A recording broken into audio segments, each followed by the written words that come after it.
Scene की शुरुआत एक भरी हुई खामोशी से होती है जहां घर का माहौल पहले से हाई तनाव से भरा होता है। वसुधा चुपचाप खड़ी होती है लेकिन उसकी आंखों में जो दर्द, जो सवाल और जो टूट चुकी उम्मीद नजर आती है वो बिना बोले सब कुछ कह देती है। उसके सामने वो लोग होते हैं जिन्होंने हमेशा उस पर शक किया, उसकी नीयत पर सवाल उठाए और हर बार यूजी गलत साबित करने की कोशिश की। लेकिन आज का दिन अलग होता है क्योंकि वसुधा अंदर से बिल्कुल थक चुकी होती है, सिर्फ अपने लिए नहीं बल्कि अपने सेल्फ रिस्पेक्ट के लिए। उसकी सांस भरी होती है और जब वो बोलना शुरू करती है तो उसकी आवाज़ कांटी हुई होती है लेकिन उसके अल्फाज बहुत मजबूत होते हैं। वो बताती है कि कैसे हर बार उसने सब कुछ सहकर चुप रहना बेहतर समझा क्योंकि यूजी लगा शायद सच अपने आप सामने आ जाएगा। लेकिन आज जब उसके सब्र की हद पार हो चुकी होती है तो वो अपनी खामोशी तोड़ती है। वो क्लियरली कहती है कि उसने कभी किसी का बुरा नहीं सोचा, कभी किसी का हक नहीं छीना और फिर भी हर बार यूजी हाइडोशी बनाया गया। सीन में दूसरे कैरेक्टर्स के चेहरे बदलते हुए दिखते हैं। कुछ लोग शर्मिंदा होते हैं, कुछ अब भी अपनी जिद पर अड़े रहते हैं और कुछ लोग पहली बार वसुधा को सिर्फ एक जिम्मेदार बहू या बेटी नहीं बल्कि एक इंसान के रूप में देखते हैं जिसके जज्बात भी हैं।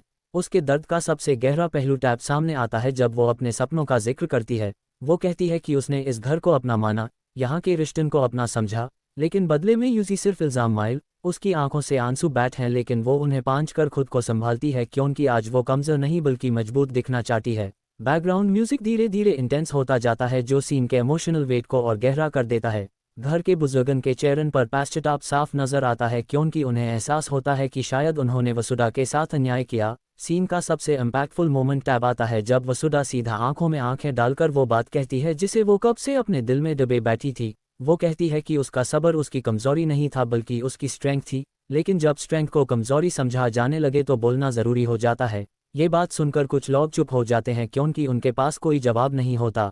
किसी का सर झुक जाता है तो किसी की आंखों में गिल्ट दिखाई देता है।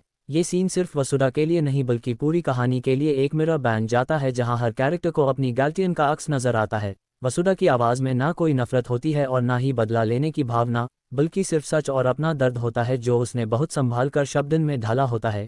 ये सीन दिखाता है कि कैसे एक शांत और सीधी लड़की जब अपनी सेल्फ रिस्पेक्ट पर बात आती है तो वो भी मजबूत बन सकती है। उसका ये स्टैंड लेना ऑडियंस के दिल को छू लेता है क्योंकि ये सिर्फ एक सीरियल का सीन नहीं बल्कि हर उस इंसान की कहानी लगता है जो बिना गलती के इल्ज़ाम जलता रहा हो। सीन के एंड में माहौल बिल्कुल बदल चुका होता है।